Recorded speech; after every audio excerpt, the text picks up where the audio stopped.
Netrukus pradėsime dar vieną pokalbį, tačiau prieš tai turiu prašymą. Jeigu tau patinka mano kūriamas turinys, kviečiu prenumeruoti šį kanalą. Taip pat paspausti like mygtuką arba parašyti komentarą po šiuo video. Labai tau ačiū.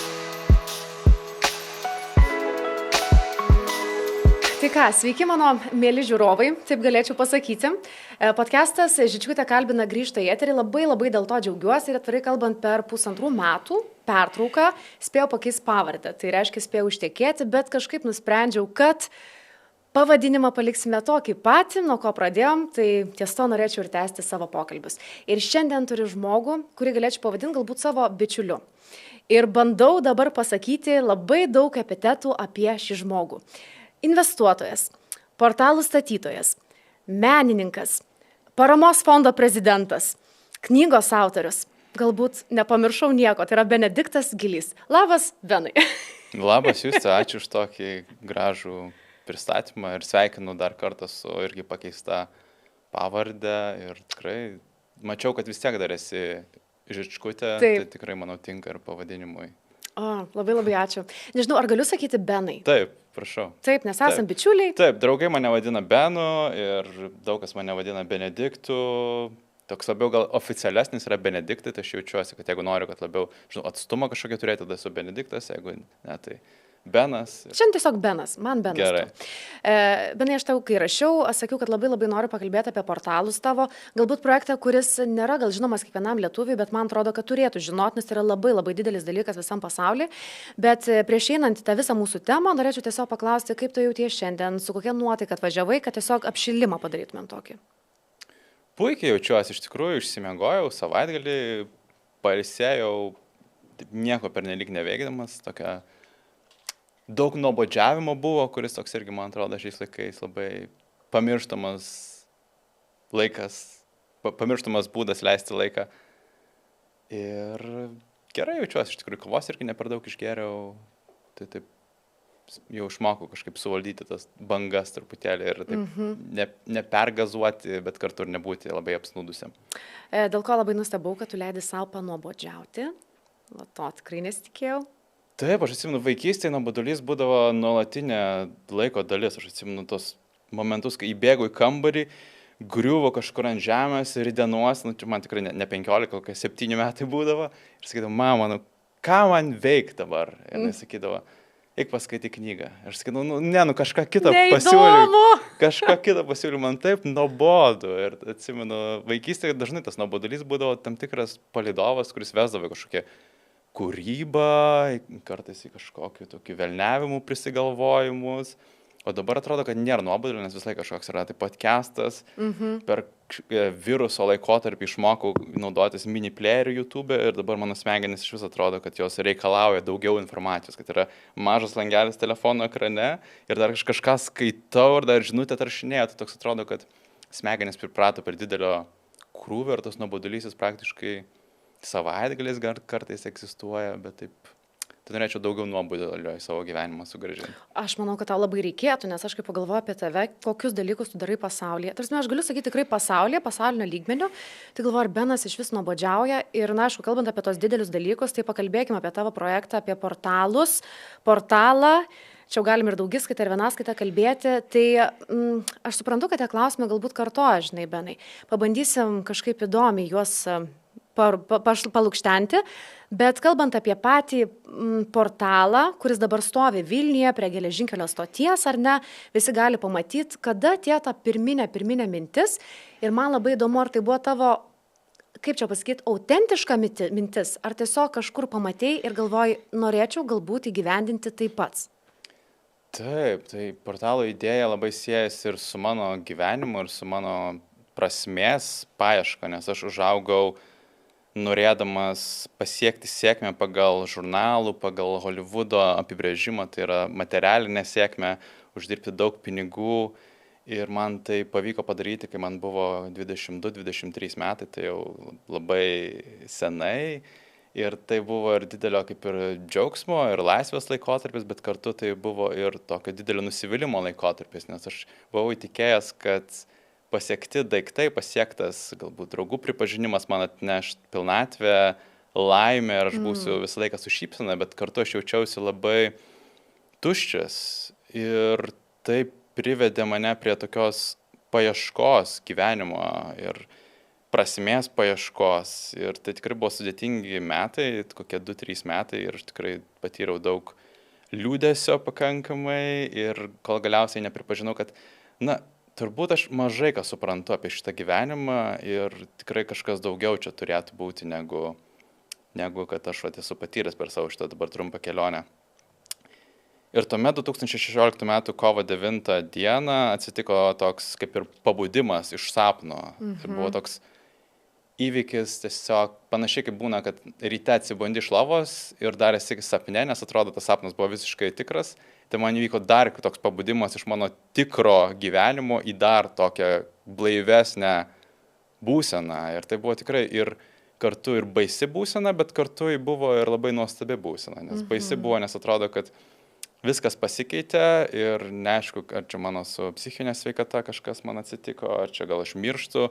Tikrai buvo stiprus įvykis ir tik laikui bėgant aš kažkaip pradėjau suprasti, kaip ir kas atsitiko, kodėl atsitiko. Ir taip tuomet man labai sunku pasidarė gyventi pasaulyje, kuris yra labai atskiras, labai susiskaldęs, kuriame daug neapykantos ir man sunku pasidarė žiūrėti naujienas ir skaityti socialinius tinklus. Ir aš kažką labai norėjau naujo sukurti ir pasiūlyti žmonėms tokį tyrą langą, kuriame be tarpininkų, be etikečių jie gali vienas kitą pamatyti ir susitikti aukščiau valstybių sienų, aukščiau visų naratyvų ir pamatyti, kad mes esame daug labiau susiję, negu mes kartais linkę esame galvoti. Ir tuomet atėjo ta idėja būtent statyti skulptūras ir prasidėjo toks labai lėtas procesas susitikimų su inžinieriais, architektais ir bandymų įgyvendinti šitą idėją. Ir mes tai dabar sėkmingai padarėme jau 4 valstybėse šiai dienai. Žinai, tai benai iš šono atrodo, kad kokia nuostabi idėja, kaip lengva turėtų būti gyvendinti. Nes sujungti pasaulį skamba kaip labai tokia kilni misija, žinai, ir atrodo, va tai nesu ta misija pa žmonės ir tu pasakoji apie tai ir visi nuoširdžiai priema tavo idėją ir duoda pinigų ir pasirašo dokumentus. O kaip buvo iš tikrųjų, kai tu nusprendė, kad Vilniuje turėtų atsirasti pirmasis portalas į Liubliną ar ne į Lenkiją, kaip sekės biurokratiniai dalykai, kaip sekės finansiniai dalykai, kokia ta buitis tavo buvo? Iš lėto iš tikrųjų viskas sekėsi ir aš iš karto mačiau, kad man reiks finansuoti pirmus 2 portalus Lietuvoje ir Lenkijoje, nes tiesiog net nesugalvojau, kaip būtų galima rasti rėmimo jiems. To jau procesų eigoje mes pamatėme, kad yra Vilniuje konkursas Kurių Vilniui ir jie turėjo skirti paramą ir mes buvome vieni iš 12 ar 13 projektų, kurie gavo paramą, tai jie prisidėjo apie nuo 10-20% prie Vilniaus skulptūros statymo, o Liublino portalą ir toliau aš finansavau iki jo pats pastatymo Liubline. Ir iš tikrųjų sunki ir ilga kelionė buvo, nes tikrai reikėjo ir daug inžinierių surasti, ir architektų, ir kad jie visi susikalbėtų, ir mums labai padėjo Vilnius Tech universiteto komanda Linkmenų fabrikas įgyvendinti pirmasis skulptūras. Ir taip, turbūt trumpai būtų toks gal kelias. Dabar žmonės klausys ir galvos, palauk, tie pirmi projektai, pirmi 2 portalai iš tavo asmeninių lėšų. Niekada pats negalvoja, kad o kam, kodėl, ar tai buvo aukščiau tavęs, galbūt yra tam tikras, nežinau, palikimas, tas legacy, žinai, vadinamas, kai vieni kuria filmus, kiti dar kažką daro, va tu statai skulptūras dėl to, kad paliktum savo palikimą. Taip, iš tikrųjų, man atrodo, keičiasi po truputėlį suvokimas apie pinigus ir kam tie pinigai skirti. Ir matau, kad aš esu vis tiek atėjęs iš tokio tradicinio verslo pasaulio ir 15 metų praleidau verslo pasaulyje.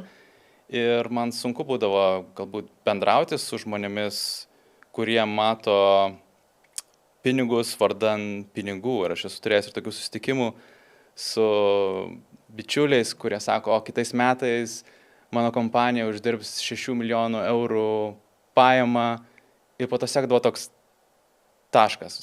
6 milijonų eurų pelną norėjau pasakyti. Ir tada sekdavo toks taškas. Ir man taip kažkaip trūkdavo labai to. Ir kas iš to, ar tu daugiau, nežinau, daiktų nusipirksi, ar jūs plėstės, ar iš dėl ko ta plėtra, kur. Labai norėdavosi, kad bus ir mes pakeisime pasaulį, mes pakeisime edukaciją, kad, nežinau, pasaulis bus žalesnis, tyresnis. Visą laiką norėdavosi, kad būtų perkeltas tas pats žmogus ir jo identitetas. Čia, aišku, skamba, lyg aš visą laiką taip galvoju, ne, bet čia buvo paskutiniai metai mano tokiam aktyviam versle, kur tiesiog pradėjau pasigesti to ir norėjau tikrai, kad būtų kažkas, kas yra aukščiau negu pinigai, kažkas yra aukščiau negu aš ir tiesiog norėjau prisidėti prie tokios naujos žemės infrastruktūros statymo, prie tokios ateities kūrybos, prie tokių medžių sodinimo, po kurių galbūt šešėlėje aš jau pats nesėdėsiu, bet kartu tai man buvo labai apie laimę ir apie savęs ekspresiją ir man atrodo, kad tai yra labai svarbu ir dėl to, nežinau, ir matau daug aplinkoje mano tėvų, jie tampa laimingiausi, kai gimsta jų vaikas ir akis šviečia ir man atrodo irgi tai yra dėl to, kad pirmą kartą jų gyvenimuose atsiranda kažkas svarbesnis negu jie patys ir jų išsiplečia jų tiesiog ego ar toks savęs suvokimas į kitą asmenį. Tai manau, su portalais aš irgi panašų jausmą patiriu kartais, kai matau, kad tiesiog tai yra jau daugiau negu aš ir mano asmeniniai norai ir poreikiai. Aš dabar galvoju, Benai, nėra taip, kad tiesiog mes čia atsirėmėm į tą Maslow piramidę, ar ne, ko gero, kad gal kai kurie žmonės klausys, sakys, kokia nesąmonė, ta prasme, aš tos pinigus geriau duočiau ten, nežinau, mamai, tėčiui, sesiai, dar kažkam, bet tu matyti esi pasiekęs tą buitinį lygmenį, susitvarkęs taip, kad tau nebekyla klausimų dėl pinigų ir natūraliai tu nori prasmės klausimo. Nu, aš tik taip galiu suvokti, nes matyt, dauguma klausys ir nesupras, kad tuos pinigus, kurie tikrai yra didžiuliai, ko gero, nusipirkčiau namą be paskolos, dar kažką, tai yra jau tavo kitas lygmuo, tiesiog tu esi viską taip susitvarkęs, kad tau yra noris, nežinau, duoti žmonijai, ko gero, taip. Taip, ir viskas gyvenime, man atrodo, vyksta tokiu, nežinau, skausmo laimės principu. Ir man atrodo, kad man tiesiog būtų per sudėtinga gyventi gyvenimą, jeigu tai ir toliau būtų vien apie mane, vien apie mano poreikius ar apie kažkokią daiktų statuso kalbą. Ir tiesiog man tai atrodo nepakeliama egzistencija, dėl to aš privalau eiti ir kurti kažką daugiau. Kiek metų praėjo nuo idėjos iki jau atsiradimo portalų, kuris jungia Vilnių ir Liubliną? Praėjo 5 metai. Kiek? 5 metai, taip, nes turėjom ir stabdymų įvairių globalių dėl visiems žinomų priežasčių. Ir kartu tai nebuvo mano toks pilno etato projektas, tai būdavo labiau kas savaitiniai susitikimai su komanda, kas mėnesiniai susitikimai su komanda. Ir tik paskutiniais metais tai jau tapo tokiu nuolatiniu projektu, kuris dabar 24 metais turbūt daugiausiai mano laiko užima. Tai tu 5 metus dirbai ties vienu tuo projektu ir mokėjai visiems atlyginimus, turiuomenį savo komandos nariams, nes buvo daug tų komandos narių, spėjau. Taip, iš tikrųjų, dabar komanda yra gal kokie 7-8 žmonės, kurie dirba pilnu etatu, bet jeigu pasižiūrėtumėm, kiek žmonių reikėjo, kad jie kaip bitutės priskristų, prisiliestų ir išskristų, tai turbūt 100 yra žmonių, kurie prisidėjo prie šito projekto. Kosmosas. Benai, kalbant apie portalą, yra būtina pakalbėti apie lokaciją. Ta klausimą ir pats man buvai parašęs į Messengerį, bet aš lygiai tą patį pagalvojau, kad mes rodom pasauliui Vilnių, ar ne? Taip. Ir mes rodom geležinkelio stotį. Aplink žmonės esančius panašiai. Kodėl mes negalim parodyti katedros, rotušės, pačių gražiausių senamiesčio, nežinau, ten vietų ir panašiai. Kodėl buvo pasirinkta ta lokacija? Čia, ko gero, mes kalbam apie biurokratiją, spėjau, ar ne irgi? Taip, tai yra Vilniaus miesto nustatyta lokacija ir iš tikrųjų Niujorke portalas yra 5 Avenue, Dubline jis yra prie Spyglio, kuris simbolizuoja visos Airijos tūkstantmetį. Liublinėje jis yra pagrindinėje miesto aikštėje, kuri vadinasi Lietuvių aikštė. Vilniuje turime taip suskilusias plyteles ir turbūt tai atitinka mūsų galbūt visuomenė, mūsų požiūrį į skulptūras, nes manau, kad mes išsirinkome miesto valdžią kaip rinkėjai ir dabar miesto valdžia turi kitų prioritetų, jie remontuoja gatves, jie tikrai turi kitų temų, kurias sprendžia. Ir mes šiuo metu neturime nei sutarties su miestu, nei kažkokio dialogo. Aš pats moku elektros sąskaitas, interneto sąskaitas. Ir turbūt, taip yra, turbūt ta vieta atitinka mūsų visuomenę, nors aišku, iš kitos pusės tai turbūt labiausiai matomas objektas Vilniaus mieste, nes mes tikrai renkam šimtus milijonų, milijardus peržiūrų, jeigu su tradicinė medija, tai norisi tikėti, kad ateityje, kai ateis laikas, busim ir kitoje vietoje. Aha, atmeti galimybės, kad būtų galima lokaciją, ar ne, pakeisti, ko gero. Manau, kad jinai tikrai keisis, nežinau, ar šiais metais, ar kitais, ar po 5 metų, ar po 10, bet ateis laikas, kai jinai pasikeis. O palauk, teisingai supratau, kad portalo išlaikymas kainuoja? Taip, jis dabar nekainuoja daug, bet kiekvieną mėnesį taip yra elektros išlaidos, yra interneto išlaidos, kažkas turi pavalyti portalą ir tai kaip gyvas organizmas. Ir pagal šalį tos kainos skiriasi, nes Niujorke yra apsauga, Niujorke apsauga turi savo namelį, kuris turi oro kondicionavimo sistemą, yra ambasadoriai, tiesiog ten yra miestas, kuriame prie skulptūros prieina 100 000 žmonių, tai ją administruoti yra tikrai gerokai didesnės išlaidos. Ir tai yra taip pat tavo asmeninės lėšos, jau kalbant apie Niujorką, Dubliną? Ne, Niujorke su mumis po mūsų starto Lietuvoje, Lenkijoje susisiekė su mumis Simons Foundation ir jie turėjom labai trumpą, bet gerą skambutį, jie pasakė, kad jeigu mes Amerikoje kažką norėsim daryti, kad jiem pafinansuos visą skulptūrą ir mes taip, gerai, ačiū labai. Ir tuomet pradėjom su jais kontaktą, jie pareikalavo, kad su jais kartu atsirastų kitas miestas, jie nenorėjo tiesiog vien su Vilniumi ir Liublinu jungtis, bet jie norėjo, kad būtų kitas miestas, kuris atitiktų jų lygį, kad ir ką tai galėtų reikšti. Mes bandėme suprasti tai porą metų ir buvome arti Bankoko, bet galiausiai su mumis susisiekė Airijos užsienio reikalų ministerija, jie norėjo portalą pastatyti savo 50-mečiui Europos Sąjungai paminėti. Tai nebuvo įmanoma, nes kaip ir daugelis jie kažkaip galvojo, kad tai galima padaryti per mėnesį ar 2 ir galiausiai nusikėlė tą kalbą, bet mes buvom vėliau suvesti su pačiu Dublino miestu, suvedėm juos su Niujorku, Niujorkas buvo patenkinti, Dublinas buvo patenkinti ir tai šiuo metu Dublino portalas yra finansuojamas Dublino miesto, o Niujorko portalas yra toliau finansuojamas Simons Foundation ir dėja pats Jimas Simonsas, kuris buvo vienas turtingiausių pasaulio žmonių, top 50-uke. Jisai kitą dieną po Niujorko portalo starto iškeliavo Anapilin. Tai mes tikrai su komanda daug nuostabos turėjome ir tikrai būsim visą laiką dėkingi jam už jo indėlį. Vau, taip, žinai, sunku mąstyti tais konceptais. Nuo Lietuvos iki Niujorko neįtikėtini rezultatai. Kiek laiko užtruko pastatyti portalą būtent ten, jau jungiantį Niujorką ir Dubliną? Kiek laiko? Kol išpildėm jų reikalavimą, kad būtų kitas miestas jų lygmens, užtruko turbūt 2 metus, nes mes pristatėm vieną kandidatą, kitą kandidatą, jiems iki galo netiko, po to galiausiai tie kandidatai jiems irgi atšalo pėdos, tai užtruko tikrai kokius 2,5 metų turbūt ir keliavome į Niujorką ir susitikom su partneriais, tai tikrai buvo toks, ilgalaikis ryšio statymas. Bet jau kaip pavyko gauti tokią nuostabią vietą, ar ne, sakykime, Niujorke? Mes kai buvom kartu su Tomu, ar ne, mano vyru Niujorke, pirmą kartą šią vasarą, neįtikėtinas jausmas būti pačiam epicentre Niujorko ir matyti tavo portalą, ir tavo komandos pastatytą. Ir tikrai nuostabi, gera vieta, žmonių daug, susidomėjimas nerealus.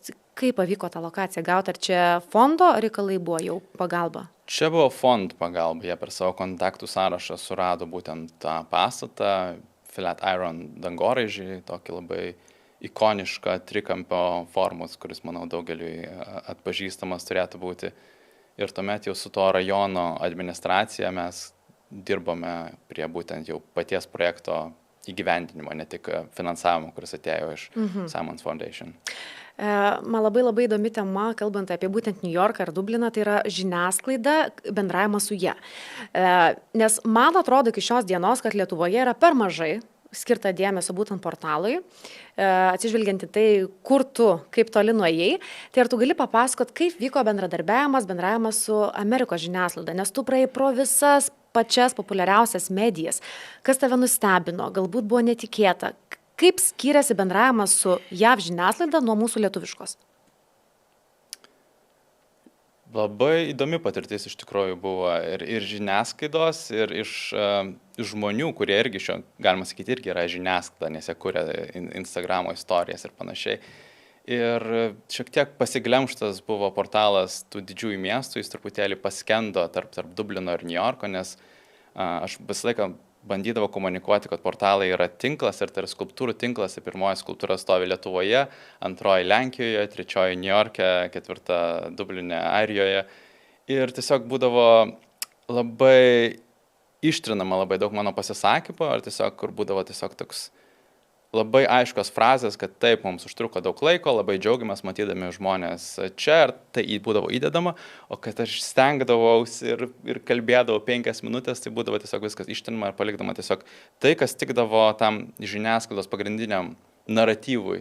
Ir tai būdavo šiek tiek apmaudu, ir aš pradžioje, kai pradėdavau kalbėti su tom didžiosiom kompanijom, kaip, nežinau, NBC, BBC ir panašiai, aš tiesiog būdavau šiek tiek gal pritemdytas ir tiesiog jausdavosi labai dėkingas, kad jie mane kalbina, ir tiesiog taip bandydavau pamiršti tai, bet galiausiai jau antroji pusėje mūsų starto aš tiesiog pasakydavau pradžioje, kad man labai svarbu būtų ištransliuoti, kad portalai nėra tik apie Dubliną ir Niujorką, kad yra apie Vilnių, Lietuvą, ir kad tie visi portalai susijungs.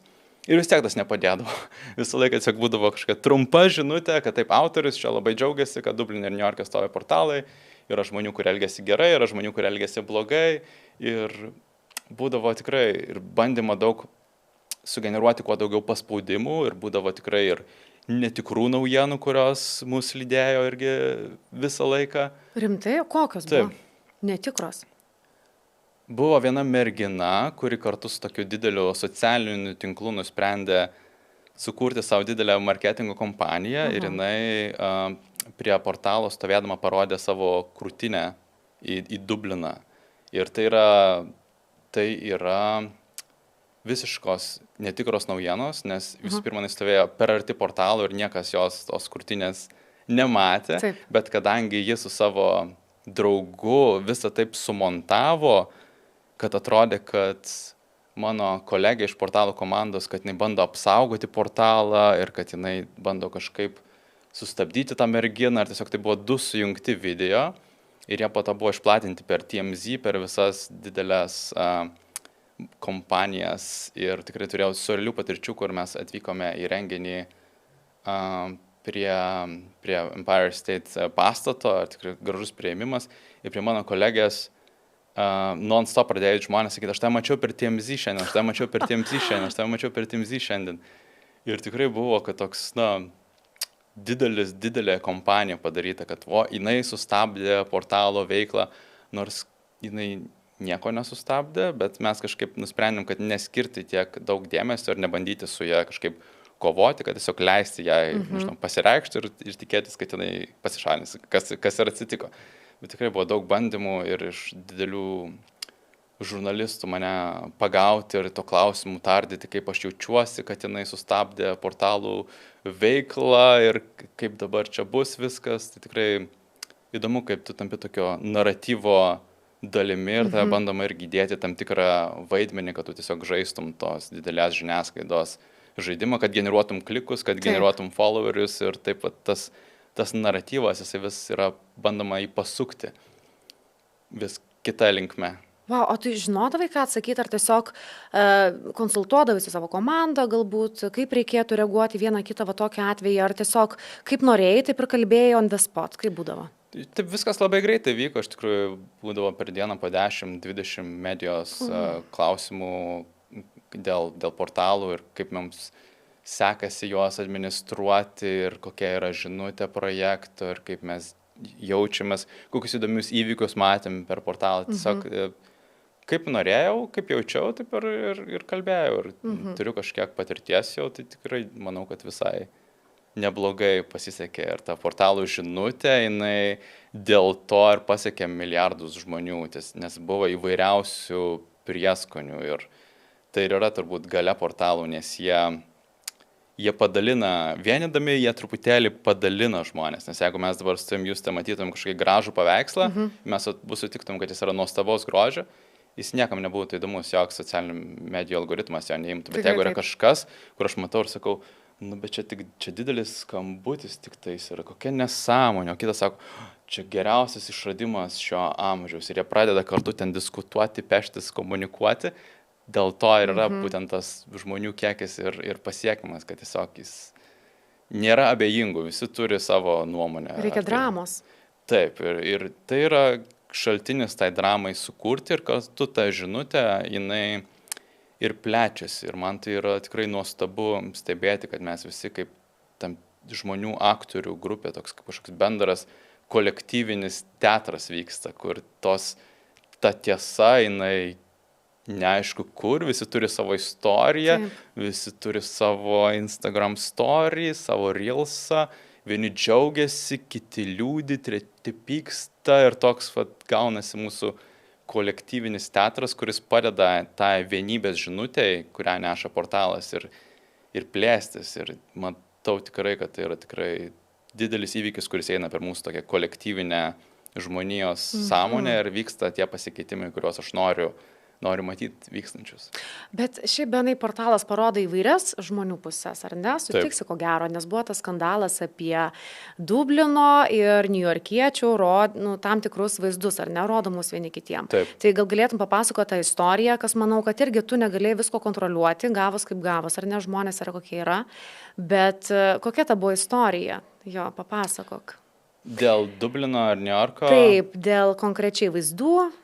Taip. 911 ir panašiai. Taip.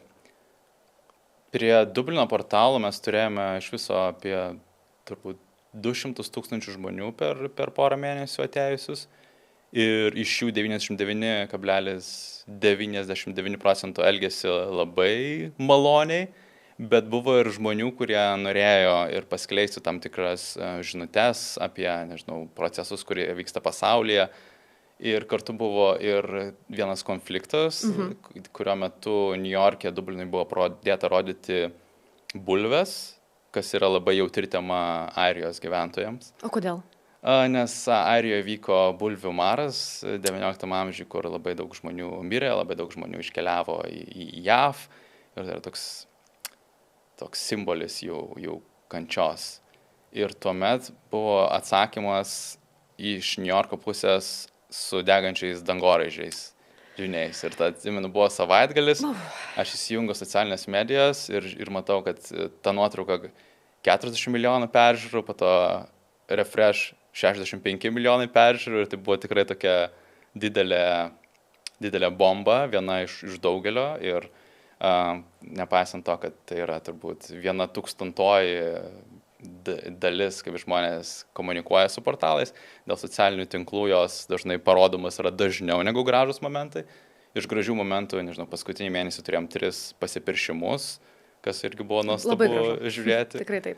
Ir taip, tai tikrai parodo mūsų tokią sutarimą ar nesutarimą, mūsų tokį bendrą veidrodį, kokie mes esame dabar 2024 metais. Ir dėl to turbūt ir yra tas toks populiarumas, tos peržiūros ir ta plėtra portalų, kuri vyksta.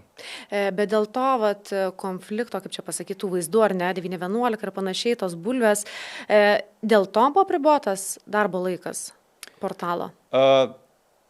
Labiausiai apribotas jis buvo dėl to, kad vakarais Dubline po pubų visų žmonės pradėdavo, nežinau, rodyti tam tikrus simbolius ir mes pajautėm, kad reikia tam valandas pritrumpinti. Ir mūsų komanda labai priešinasi cenzūrai, mes tikrai turėtumėm įrankius su dirbtiniu intelektu, kaip mes galėtumėm padaryti, kad tik šypsenos yra priimamos ir tik tam tikri žmonės yra priimami ir kiti žmonės yra tiesiog pasiliepiami, bet mes vis dar tikime, kad mes galime padaryti portalo projektą tyraus lango principu. Ir žiūrėsime, kiek tai yra manoma, nes aš noriu, kad portalai būtų ir Dubajuje, ir Australijoje, ir kitose labiau konservatyvesnėse visuomenėse. Ir galbūt mums tikrai reiks įvesti tam tikrą cenzūros kiekį, kuris yra, mano nuomonė, tikrai pavojingas, nes tada labai galima ją plėsti ir labai tikrai atsiras žmonių, kurie siūlys didinti ją. Ir kartu norisi neatsisakyti to tyro lango, to tilto į vieningą planetą. Ir Ar mes esame pasirengę tą tiltą pastatyti, ar ne, laikas parodys. Bet kartu ta kelionė, nes visi sako, tai kiek čia portalų tu nori pastatyti, koks čia dabar tikslas galutinis. Tai iš dalies aš noriu pastatyti 200 portalų, bet ta kelionė ir tas jų statymas, tai yra pagrindinė projekto prasmė, ta žinutė, kurią mes siunčiame apie vieningą žmoniją ir yra projekto prasmė. Ir tas portalų statymas tiesiog yra priemonė tą žinutę iškomunikuoti. Nes dabar mes gyvename tokiais etnocentrinio suvokimo laikais, kai mes planetą matome kaip tokią labai susiskaldžiusią į skirtingas valstybės ir labai trūksta tokios bendros mums istorijos kaip žmonija, kad mes visų pirma esam žemės piliečiai, o tik visų antra mes esam savo valstybių piliečiai. Ir aš noriu tai ištransliuoti ir manau, kad tai yra esmė mums norint tęsti savo kelionę iš to mažyčiam erdvėlavyje pavadinimu Žemė, nes didėja globalių problemų ir mes jas bandome spręsti tik iš savo tokio labai lokalaus matymo. Ir mūsų pasaulėžiūra baigėsi su valstybių sienomis šiuo metu pagal mūsų būseną. Ir portalai tai kvestionuoja ir kviečia permastyti mūsų suvokimą apie planetą.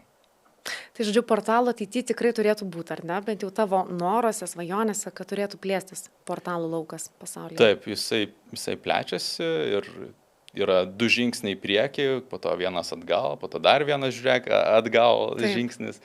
Ir atsidarandi jau atrodo, kur pradėjai, tada staiga, 2 žingsniai į priekį, tai tikrai tokia labai lėta ir kebli kelionė, bet aš kažkaip nematau, kad aš galėčiau kažką geresnio su savo gyvenimu daryti. Tai tikrai džiaugiuosi, kad esu čia, kur dabar esu.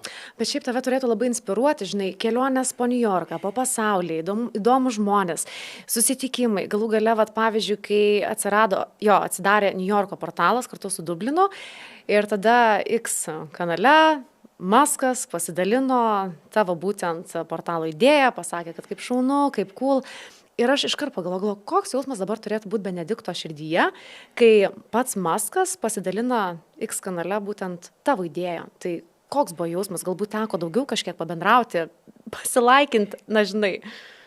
Taip, iš tikrųjų džiugu buvo ne tik man ir savo komandai turi labai didelių Musko gerbėjų ir jis tikrai taip įvairiapusiškai vertinamas, bet manau vis tiek visi sutiks, kad jis turbūt vienas iš top 5 įtakingiausių pasaulio žmonių ir kartu jo toks patvirtinimo antspaudas, manau, tikrai patvirtina projektą, jo svarbą ir tikrai džiaugu, kad žmonės mus kaip ir laimina ir patys įvairiausi ir paaugliai, kurie turbūt labiausiai supranta projektą ir jiems nereikia nieko aiškinti, jiems viskas labai aišku pasidaro.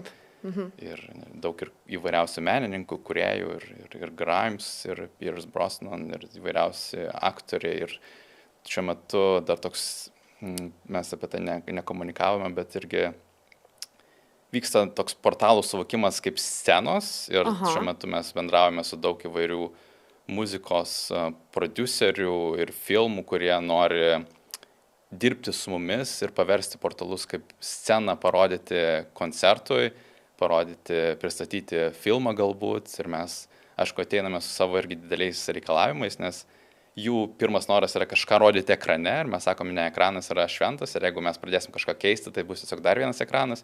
Portalas gali tik rodyti tik kaip langas į kitą valstybę. Ir tai tikrai toks nauja tokia sfera irgi yra besiformuojanti, tai tokios portalų kaip scenos ir galimybės turėti koncertą visame kontinente. Vau, tai jeigu norėtum, tu galėtum monetizuoti portalą jau šiandien, ko gero. Nuo tavo noro paties priklauso, bet tavo noras, kaip suprantu, yra visai kas kita. Taip. Bet jeigu tik norėtum, tai yra visos galimybės, ko gero. Ar ne, jungt pasaulį, rodyt koncertus, bet ką daryti praktiškai. Taip, ir tikrai daug kartų reikia sakyti ne, ir kartais tą nesakyti sunku, nes tikrai ateina pačios didžiausios kompanijos, kurios nori vienaip ar kitaip kažką pareklamuoti ir mes su tuo nesutinkame. Ir šiuo metu esame irgi tokiam labai svarbiam skyriuje, kad mes pagaliau įjungiame rotaciją, tai yra, kad atėjęs prie portalą tu matysi ne tik Liubliną Vilniuje, bet tu matysi 3 minutės New Yorką, po 3 minučių tu matysi Dubliną, po 3 minučių tu matysi Liubliną, dar po 3 minučių dabar Brazilijai pradedame statyti skulptūrą, tai atsiras Brazilija tinkle. Tai šiuo metu esame šitame etape ir tikrai sunku įgyvendinti, nes ir aš pats esu kažkaip pripratęs, kad tu naudojasi technologijom naudojasi Google Meets, Zoom ir atrodo, kad viskas paprasta, kad tas ryšys jisai veikia ir viskas su juo yra gerai, bet šiuo metu mes dar turime tam tikrų techninių klaustukų, bet tikrai labai norime kuo greičiau pradėti šitą rotacijos etapą. Aš net nebejoju, kad viskas su laiku tikrai vyks, žinant tave. Bet šiaip, Benai, man kyla toks klausimas, klausau tavęs ir galvoju, tai yra metų metai, ar ne, šito projekto. Kas tau padėjo nenuleisti rankų? Bet iš tikrųjų labai įdomu dėl to, kad mes kartais pasiemam projektus daryti savo gyvenime ir ten pirmas iššūkis, antras ar trečias ir nebereikia, nebenoriu, per daug sunku. Na, pas tave per tuos metus turėjo būti labai daug iššūkių, aš taip įsivaizduoju. Tai kas tave vedė į priekį? Kartais man atrodo, kad pats projektas mane pasirinko ir tikrai daug kartų sunku buvo, nes aš matydavau, pavyzdžiui, kaip tie žmonės iš verslo pasaulio, su kuriais mes buvome tam pačiam lygyje, dabar jie 10 kartų už mane geresni, 100 kartų už mane geresni ir kad tas tikrai būdavo momentų, kai tu susitinki su tam tikru žmonių ratu ir jie matai, kad gyvena jie labiau verslo pasaulyje ir jie auga, ar tu visą laiką esi, atrodo, kad ten pat, kur tu buvai ir buksuoji ir tada tikrai būdavo tokių klausimų ir ar tikrai aš esu gerame kelyje, bet kai aš kažkaip nurimstu, pagalvoju, pabūnu vienas, pabūnu gamtoj, aš suprantu, kad taip, kad noriu skirti savo geriausius metus, savo produktyviausius metus šiam projektui ir tas turbūt per tos sunkumus padeda pereiti ir kažkaip aš juos priemu jau dabar, nes seniau būdavo lūkestis, kad viskas įvyks greitai ir taip daugiau mažiau 1, 2, 3, 4, bet dabar, kai yra tie žingsniai atgal, kai tada yra žingsnis vėl į priekį, tu kažkaip pripranti prie to, pripranti, kad procesai trunka kokius 4 kartus ilgiau, negu tu numatai, kad jie įvyks. Tie lūkesčiai mažėja ir tada žiūri, ką turi, žiūri, kiek daug šypsenų sukėlė, kiek daug tokios šviesos atnešiai ir tas turbūt padeda. Ir komanda irgi tikrai tokia, kuri motyvuoja ir paskatina spėja, ar ne, kai būna sunku. Kiekvienam būna vieną dieną vienam sunkiau, kitą dieną kitam sunkiau, bet vis tiek kažkaip kartu mes taip kolektyviškai sugebam išjudėti. Mes kaip tik prieš podcastą kalbėjom apie tavo Instagramą ir tą vieną tokį video, kaip per 58 sekundės tu sukėlė 2 gyvenimo metus. Ir aš taip žiūriu, galvoju, kokybiškas laikas, kokybiški projektai, kokybiškos knygos, kokybiškas sportas, viskas pas Benediktą yra labai kokybiška. Ir tiesiog galvoju, o tau būna tiesiog tokių nuobodžių, neproduktyvių dienų, tai, kaip Benai, iš tikrųjų būna tokių dienų, kur, pavargsti nuo to, ką darai ir ką tu darai, kai pavargsti, kaip atrodo tas tavo laisvalaikis galų gale. Nes atrodo, tu toks, sakau, visur pas tave gyvenime eina kokybė. O yra kažkokių nuklydimų nuo to? Na taip atrodo, galbūt tu mane, nežinau, vakar mačiusi, kaip aš žiūrėjau televizorių ir valgiau spragėsius, gal taip neatrodytų. Ir aš per socialinius tinklus kažkaip stengiuosi tą tokią realybę ištransliuoti, kad ir aš guliu ant sofos ir valgau traškučius, bet matau, kad ne visada pasiseka, aš tikrai noriu kažkaip neturėti tos tokios kaukės, kaip kad aš esu labai tobulas, nes aš labai save kažkaip žmogiškai matau ir vis labiau kažkaip švelnesnis savo darausi, mažiau reikalauju, nes seniau toks būdavo kažkaip labai rimbus savęs varimas, toks būdavo visą laiką ir dabar matau, kad ir pailsėti, kad meilė savo tokias temos ateina, kurių seniau kažkaip neegzistuodavo mano žodynė ir kavos patinka nueiti išgerti, kur tiesiog, nežinau, pasiemu šeštadienį, išeinu į savo mėgstamą kavinę prie mokyklos savo žiūriu ir galvoju, 50 metrų nuo mokyklos sėdžiu, galvoju, kaip ir toli nuėjau, bet kaip ir nelabai, vis tiek esu čia kažkur tam pačiam rajone, kur ir praleidau savo visą gyvenimą praktiškai. Bet o kaip žmonės, pavyzdžiui, tavo gyvenime? Kiek aš tave pažįstu, atrodo, kad visada yra tie patys, ar ne, aplinkos žmonės. Teisingai suprantu, kad tu sunkiai įsileidi naujus žmonės į savo gyvenimą, nebent jie turi labai tokį filtrą ilgą praeiti, galbūt metus pabendraut, kad iš tikrųjų tu sakytum, tu mano draugas esi. Tai kaip yra su tais draugais pažįstamais? Taip, iš tikrųjų sunkiai gal sekasi tas naujas draugystės megzti, gal nepadėjo ir mano knygos parašymas. Kodėl? Ir savo kažkokio, nežinau, sėkmės ištransliavimas, kad žmonės kartais, nežinau, nori pasilyginti su manim, arba kartais jaučiasi, kad jie kažkur žemiau yra, kartais jaučiasi, kad jie kažkur aukščiau yra. Ir man sunkiau gal yra, nes aš esu daugybėje temų ir aš nesu nei visakoje, nesu nei menuose, nei kokio jogoje visą koją esu tik pusę kojos ten, pusę kojos ten, pusę kojos esu investuotojas. Tokio nėra vieno pasaulio, kuriame galėčiau susitikti su žmonėm. Man kartu yra svarbu ir žmogaus atvirumas, galbūt smalsumas pasauliui, norėjimas suvokti mūsų tikrosios prigimties. Ir jeigu žmogus yra viską neigiantis, jeigu jis yra, tarkim, nežinau, ateistas ir labai paskendė savo žinojime ir man sunkus būna su juo bendrauti, panašiai kaip naudotis kompiuteriu, kuris neturi interneto. Tai man galiu aš padėlioti kortas, papaišyti paintų, bet pusę valandos ir aš jau viskas, aš nebegaliu. Tai man turbūt reikia tam tikrų žmonių ir aš jų turiu pakankamai, man tikrai nėra stygiaus, dėl to turbūt aš taip ir nemesgu naujų tokių pažinčių, draugyščių, bet aš esu joms atviras. Tai irgi gal tai reiktų pasakyti, kad aš nesu užsiblokavęs, manau, kad į mano gyvenimą tikrai ateis daug nuostabių draugyščių ir jos ateina, jeigu pagalvočiau, per paskutinius 5 metus tikrai užmesgiau tikrai nuoširdžių, gražių draugyščių ir džiaugiuosi, tuo tarpu su savo vyru, pavyzdžiui, mes tikrai esame labai puikus draugai ir tas tikrai yra nuostabu. Čia benai kalbėjai apie meilę savo, tai va turiu kaip tik tokį klausimą, net buvau pasirašiusi. Apie savęs priėmimą. Žinau, skamba gal labai banaliai, bet man taip atrodo, kad mes, kai ateiname į gyvenimą, mes turim tam tikrų dovanų, tam tikrų privilegijų, sakykime, ar ne, ir turim tų savybių, kurias sunku priimti net patiem, galbūt erzina kartais ir panašiai. Tai kaip tu jauties, kai galvoji apie tą savoką savęs priėmimas, ar tu jautiesi priėmęs viską, su kuo gimiai, ar kaip? Geras klausimas, aš gal visų pirma tavęs norėčiau paklausti, kaip tu pati jautiesi šioje temoje. Žinok, su metais gerėja, bet tikrai nemeluoju, visiškai sakau, kad labai keistas momentas mano gyvenime, kad kai buvo paauglystė, vaikystė, aš labai savo patikau, kažkuriuo metu save padėjau šalį, nes galvojau, kad tokia, kokia esu, netiks, ypatingai gyvenant Vilniui, žinai, tam tikrai ir mokslai pas mane politikos buvo ir atrodo, kad tokia, kokia esu, reikia kažkur iš šalį dėti. Ir po to, su laiku, pabaigus mokslus, aš taip jaučiu, kad kiekvienais metais vis labiau jaučiuosi tvirčiau ir geriau būdama savimi, bet aš visada žinau, kokia esu, tiesiog, kad iš šoną buvau atidėjus.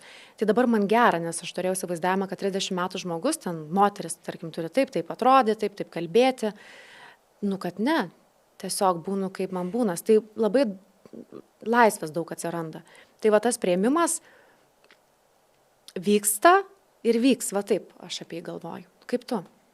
Taip, iš tikrųjų įdomu, kad daug tokių kažkokių tamsiųjų zonų pradedi pastebėti, panašiai kaip vairuojant veidrodėlį yra ta tokia zona, kur tu nematai, tai aš kažkaip irgi aptinku jas ir aš kartais net juokiuosi, kad jau man 30 keli metai ir atrodo dabar aš tik tai suvokiu ir atrodo, kad tai yra taip elementaru ir man tiek daug laiko reikėjo tai suvokti, kad ir tuos tokius, nežinau, didžiulius reikalavimus sau ir kodėl yra, iš kur jie tokie yra, savo kūnui didžiuliai reikalavimai, mano visą gyvenimą mane lydi. Kaip? Rimtai, norėjau paklausti, tikrai? Taip, aš esu per didžiulės metamorfozės perėjęs su savo kūnu. Aš esu, žinau, kai augau, turėjau daug pakankamai antsvorio ir tas irgi buvo tokia didelė tema mano gyvenime tuomet, kai man buvo gal 14 metų, aš atsimenu, vieną vasarą nusprendžiau, kad man reikia numesti svorį, aš pradėjau jau dietas tuomet ir visą vasarą 5:30 atsikeldavau iš lovos ir reikdavau pabėgioti. Ir per visą vasarą buvo gal tik 3 rytai, per kuriuos aš neišbėgau. Tai realiai kaip motoras, kaip mašina, tiesiog atsikeldavau. Ir tada grįžau ir manęs visi net nepažino mokyklą, nes mano ir plaukai buvo ilgesni ir aš buvau tiek daug svorio numetęs ir visi galvojo, kaip čia tau, tu čia tiek daug valios turi ir aš kažkaip, gal ir turiu tos valios ir tada man irgi padėjo su tokiu savęs kažkokiu tikėjimu savim, kad atrodo, užsibrėžiau ir padariau. Ir tada, kai aš buvau 12 klasėje, aš svėriau 100 kilogramų. 99,4 mano svoris buvo paskutinį, kurį mačiau. Wow.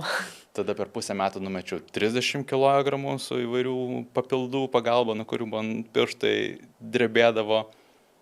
Ir dabar gal tik esu tokiam apsistojęs, tokiam kaip ir, nežinau, sveikam svoryje, kuris nekinta, kurį aš priemu ir jogos pagalba labai kažkaip irgi save girdžiu ir suprantu. Ir labai, šiuo metu esu labai apie laikyseną paskutinius metus. Tai irgi buvo toks suvokimas, kad labai svarbu man tiesiam yra būti. Ir man kažkaip netgi gražus pasidarė žmonės, kurie yra tiesus, kas irgi nebūdavo taip apie ką tai, nes man atrodo, nežinau, kažkaip susiję, kad gal jeigu tu tiesus, tai per tave ir kažkaip energija geriau prateka ir tu gali patirti gyvenimą kažkokiam aukštesniam lygmenį. Jeigu susilenkęs esi, tai vis tiek yra liūdesys, yra vis tiek visiems žinomas, kaip jisai atrodo. Geras stebėjimas. Ir jeigu tu esi išsitiesęs, tada viskas tikrai daug lengviau tavo gyvenime. Ir bandau atsibar savo tokį kompiuterio susilenkimą ilgametį irgi ištaisyti ir su joga. Aš ir toliau ir sporto klubą vaikštų svorio pakilnoti, nes vis tiek man tokia kažkoks raumenų turėjimas, man jis yra labai svarbus, toks atrodo, lyg šarvai, kad aš kažkaip galiu panešti krūvį. Ok, dar pakalbėkime apie pinigus. Ką noriu pasakyti? Labai dažnai tave žiniasklaidoje pristato kaip Benediktas Gilys, milijonierius, susikrovęs pinigus, ten 22-23, kažkas tokio, ar ne, labai jaunas, tapo milijonierium. Ir mane taip iš šono šiek tiek netgi erzint, kalbant, nes atrodo, kad milijonai tik tai vienintelė tema, apie ką galim pakalbėti, bet iš tikrųjų Benediktas yra apie daug ką. Bet ką aš noriu pasakyti, yra tas epitetas milijonierius ir yra ta frazė, kad pinigai neatneša laimės. Bet aš galvoju, ar tikrai niekada pinigai neatneša laimės, nes ką mes prieš pokalbį kalbėjom su tavim, kad tu turi prabangą, pavyzdžiui, telefoną išsijungt garsą, ar ne, kas man atrodo prabanga ir ko gero, kad tai gali sieti su pinigais dėl to, kad jaučiuosi saugus, galbūt nieko tokio, kad nepakelsiu vieną kitą skambutį, darbdavys neatleis manęs iš darbo. Tai ką tu galvoji apie tą frazę apskritai, kad pinigai neatneša laimės, ar galim kažkaip ją nežinau, modifikuoti, pritaikyti tavo gyvenimui. Ką tu manai apie tos pinigus? Tai nėra blogai, tai gera energija. Taip, manau, kad labai svarbu tikėti, kad tai yra gera energija ir tai labiau padaro daugiau, tau suteikia energijos ir jeigu tu esi šviesus žmogus, tai tave padaro šviesesniu, jeigu esi piktas, tave padaro piktesniu. Ir dėl milijonieriaus tai man visai juokinga šitas terminas, nes atrodo, kad po 10 metų mes visi būsime milijonieriai.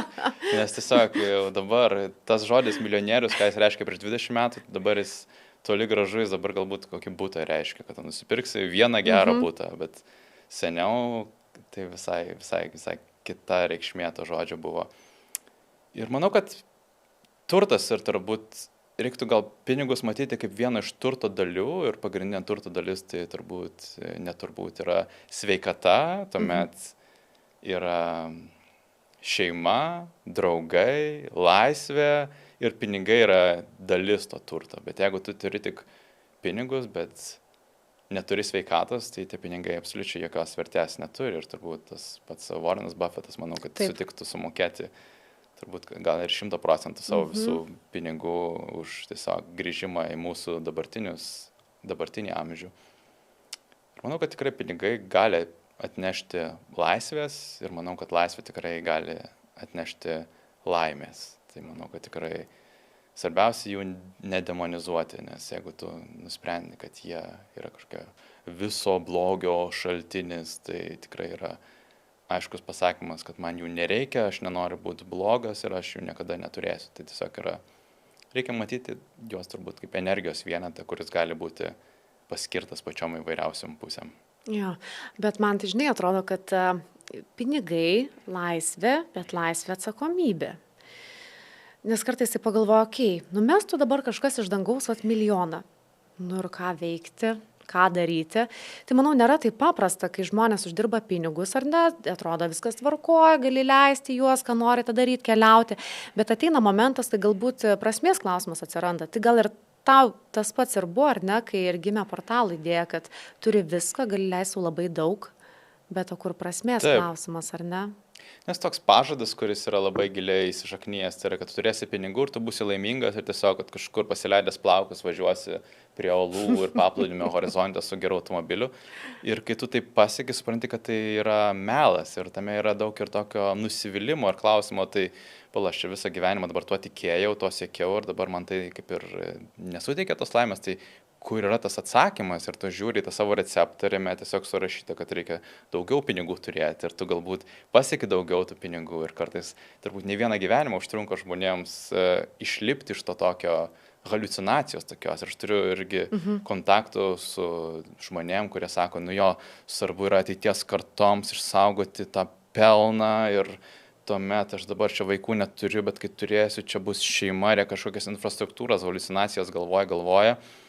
Ir man toks klausimas būna, kad apie ką tai yra, nes ir netgi visa statistika rodo, kad jeigu vaikas gimsta turtingoje šeimoje ir jisai matė, kaip tėvas sunkiai dirba, kad jisai tuos pinigus gerbs ir jisai su jais pakankamai gerai elgsis.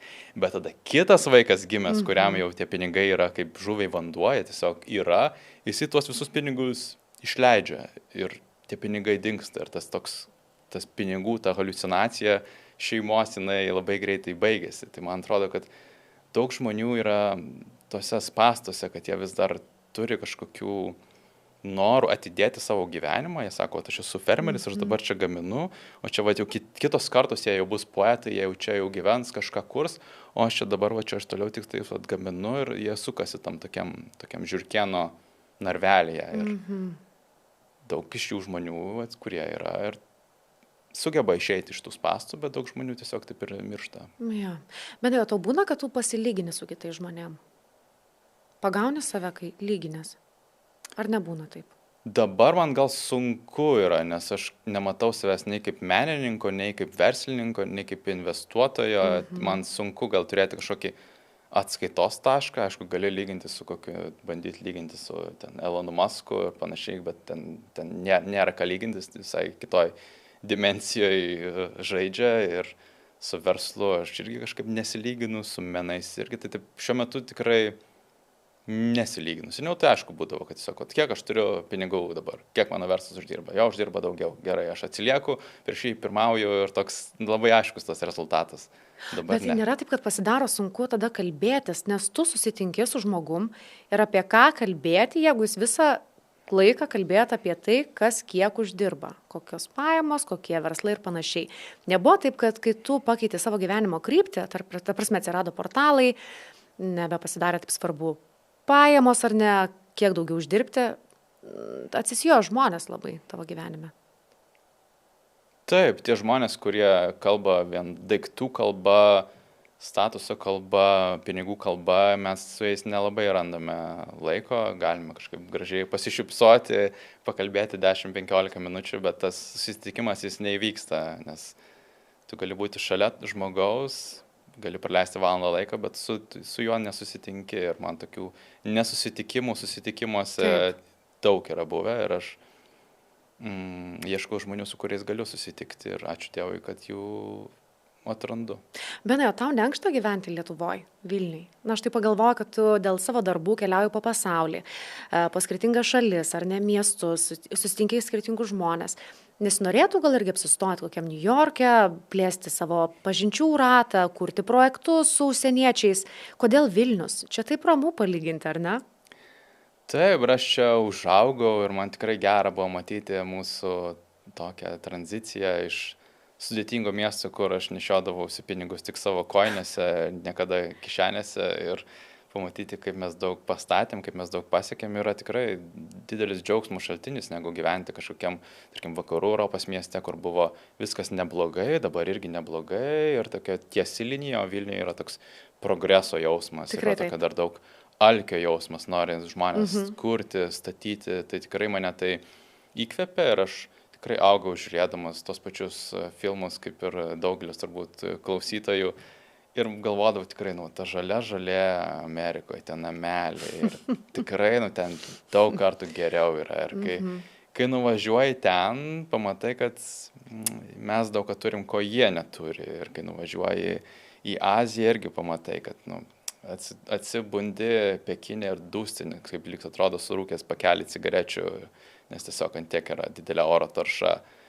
Tada yra saugumo klausimas, ką mes irgi priemame, lyg irgi žuvis vandenį, bet tai yra didelis pasiekimas, kad yra šiuo metu taip tikrai saugu, geras gerimo vandens kokybė, yra žalia viskas, tikrai yra nuostabi vieta gyventi ir tikrai man prireikė pamatyti kitas šalis, kad suprasčiau, kiek mes daug turime ir išeičių iš to tokio vaikystės programavimo, kad ne, mes čia tokie atsilikę rytų Europą ir šiuo metu vis daugiau žmonių supranta tai ir turbūt viskas keisis per ateinančius 10-20 metų. Geras, atrodo, ką tu kalbėti yra labai paprasti dalykai, geriamas vanduo, žalė ir panašiai, bet yra labai svarbu, kai tu lygini save.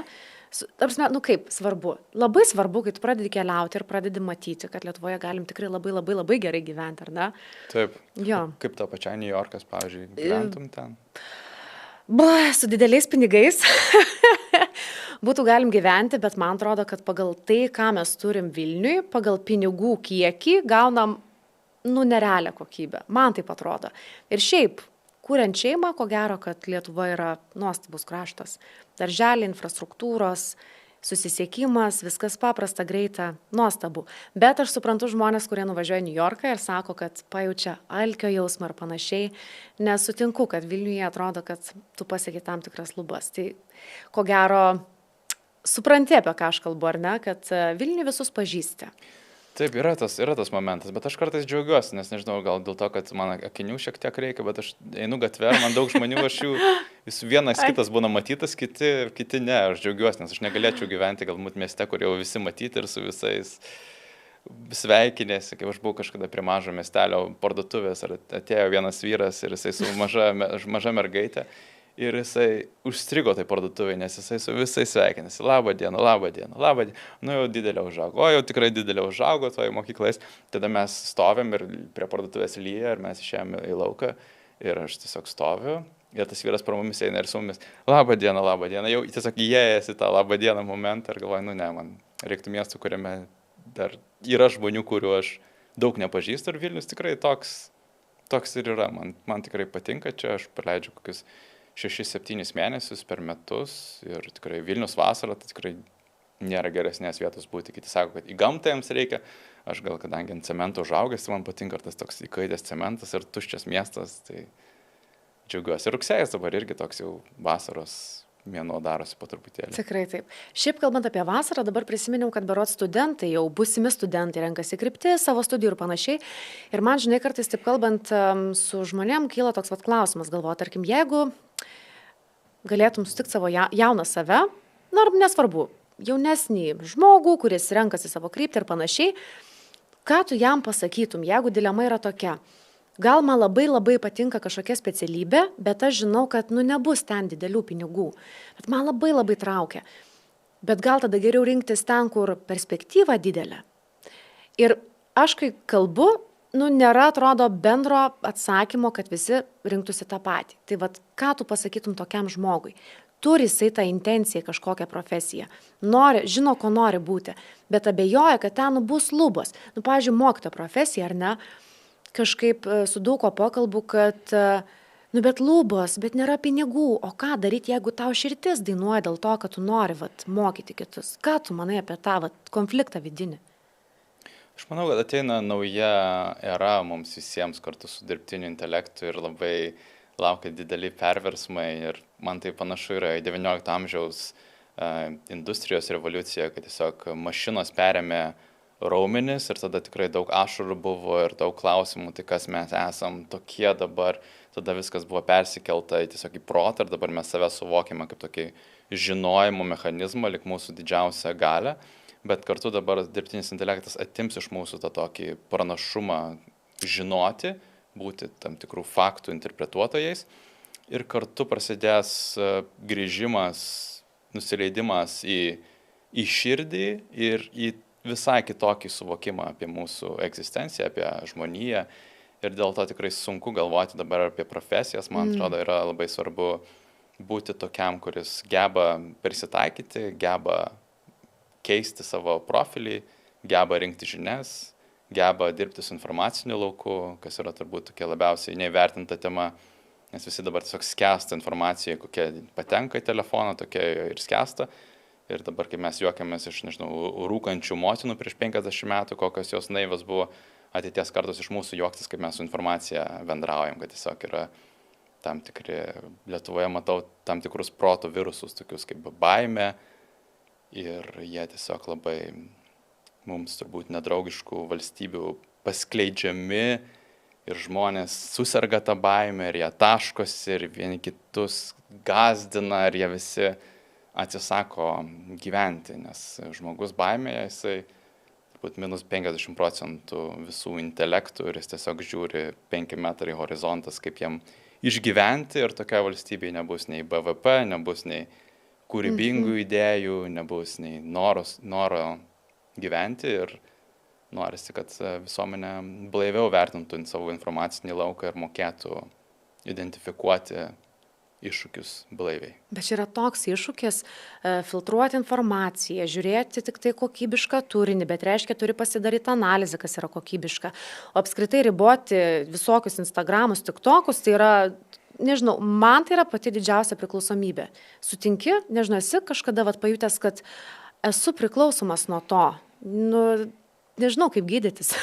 Taip, aš investicijų pasaulį pajaučiu tai, kad tu tampi labai toks priklausomas nuo naujienų ir čia tau vienos naujienos dopamino išskiria, kitos tave nuliūdina ir tikrai sunku išeiti iš to informacinio lauko, dėl to aš aiškiai susidėliojęs taisyklės, skrydžio režimas vakare, e-mailas labai prafiltruotas, kad tenai daug žinučių nepatenka, YouTube'ai irgi aš taip spaudžiu not interested, kad irgi prasifiltruot.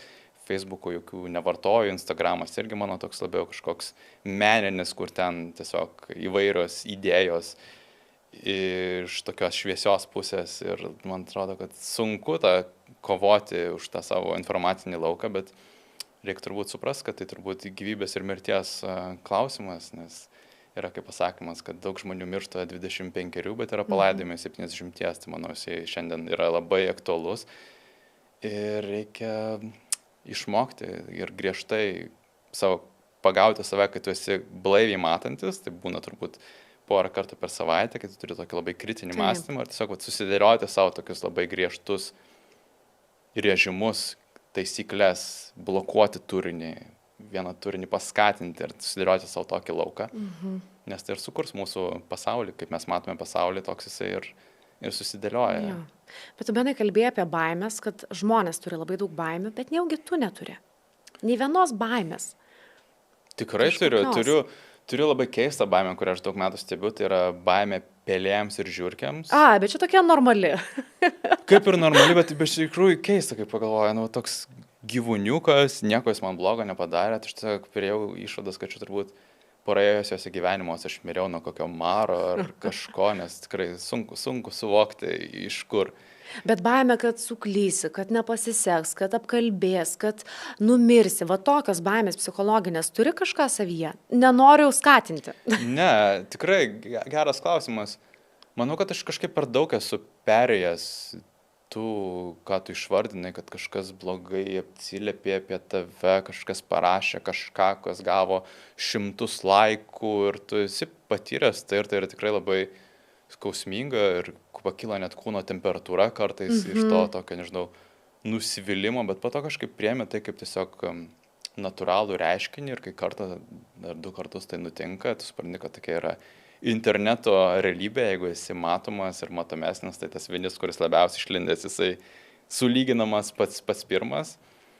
Ir turiu baimių, tikrai, aišku, mirties baimė turbūt yra bendražmogiška. Bendražmogiška, kartais man pavyksta ją įveikti, ne kasdieną, bet kažkaip matau, kad mūsų gyvenimai yra tiesiog kaip skyriai knygoje ir kad su vienu gyvenimu niekas nesibaigia ir kartu norėjimas turbūt įsikabinti labai jį, gal jis ir trukdo gyventi ir taip tokie kažkokie pamąstymai padeda susitvarkyti su tom baimėm, bet aš jas matau, gal toks yra mano kovos būdas, tai kad aš jas matau, aš jas priemu, aš jas nebandau nugesinti ir vis tiek prisimenu, apie ką aš esu ir darau vis tiek tai, ką aš turiu daryti.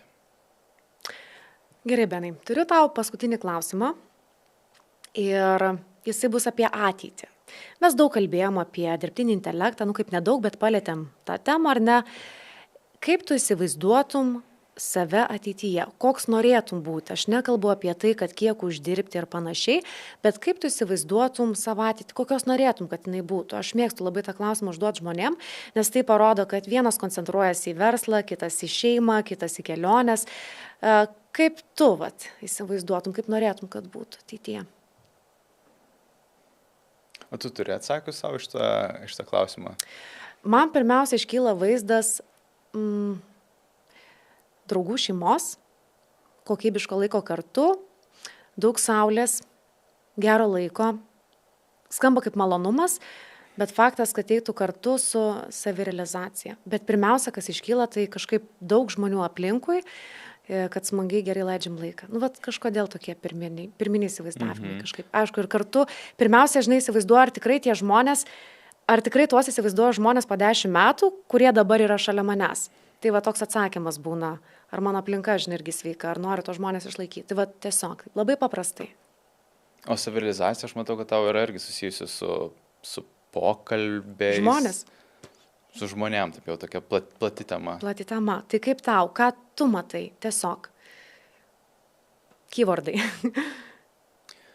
Aš matau mūsų planetos virsmą, kuris vyksta iš lėto į tokią naująją žemę. Man labai kažkaip patinka šitas terminas ir aš noriu savo trumpą žemišką kelionę, kad ir kiek, ar 50, ar 20, ar 100 metų dar truks.